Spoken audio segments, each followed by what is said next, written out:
रानी को 16,000 रानी को तब रखा था कि उस राक्षस ने उसको बाद रखा कि अरे कौन ये देखेगा? आप थोड़ा साइड में, अब जो सवाल आया था प्रकृति का खेल, उस स्त्री के 16,000 बिना रानियों के पास बच्चे तो नहीं हुए महाराज?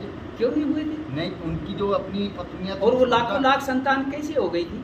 वो तो आगे से आगे वंशज चले थे ना उनके, जो 16,000 रानी थी। भगवान श्री कृष्ण के 120 साल उम्र में लुप्त हो गए थे, हाँ जी, हो गए। तो 120 साल में संतान से संतान लाखों कैसे हो जाएंगे? मैंने 100 ऐसे भगवान अजर अमर हैं। वो तो श्री राम जी ने 10,000 साल तो वो राज ही किया है, तो वो बातें अलग हो गई। लेकिन उन्होंने ये दिखाया कि 120 साल में, इसका पॉइंट भी बता दी, तुम हर बात में राज है।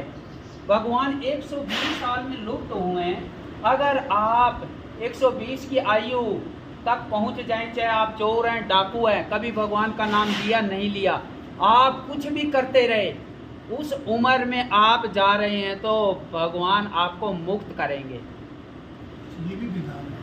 नहीं, मनन करो, क्योंकि भगवान दयालु हैं। जब वो 120 साल की उम्र में लुप्त गए हैं तो उनने मर्यादा बना दी। मैंने वो तो भगवान है ना, तो 120 में गए तो आप भी उसके बच्चे हैं, तो भगवान हैं, तो आप मुक्त हैं। और आप रही बात वो 16,108 की, मैं बताता हूँ पहले आपको, हो सकता है आपको वहाँ वो बताए भी नहीं समझ आ जाए। मैंने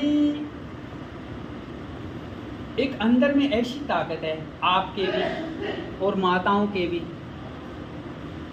कि वो मतलब काफ़ी जगानी पड़ेगी, उसकी डिग्री काफ़ी ऊंची भी जानी पड़ेगी।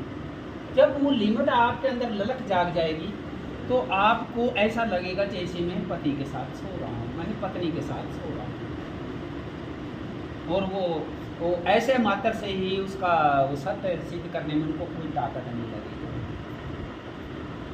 और उससे पहले में एक और भी जो असली पॉइंट की बात है, जो समझने और सुनने वाली है, जहाँ आज हम धोखा खाए बैठे हैं।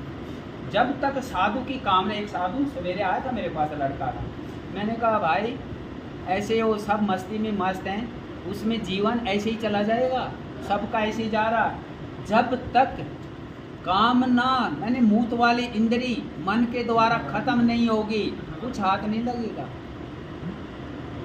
साधु को कुछ हाथ नहीं लगेगा, वो उसकी तरफ ध्यान रखो, फालतू सुनना सुनाना छोड़ दो, वो कंट्रोल हो जाएगी, आत्मज्ञान पैदा हो जाएगा। क्योंकि ये कचड़ा है, ये वो चीज़ अंदर से सब कचरा निकाल देगी, मन अपने आप रुकेगा, मीठा ही मीठा रह जाएगा। तो कहने का मतलब ये इसके अंदर वही कृपा हुई तब जाके इस बात का पता चला, और नहीं तो ये सपना भी नहीं आता इन बातों का। तो जब एक साधु को समझिए, यहाँ के 1 मिनट में, जब एक साधु के अंदर से कामना खत्म हो जाएगी तब वो साधु कहलाएगा।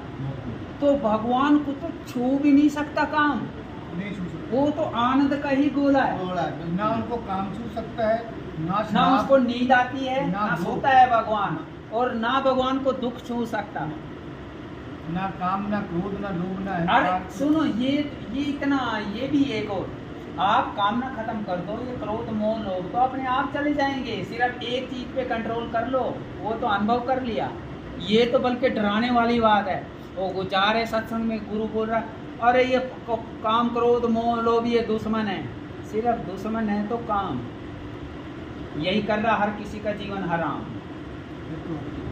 इससे जब इसका डिसिप्लिन कंट्रोल हो जाएगा तो बस उसी समय मानुष का मोल हो जाएगा।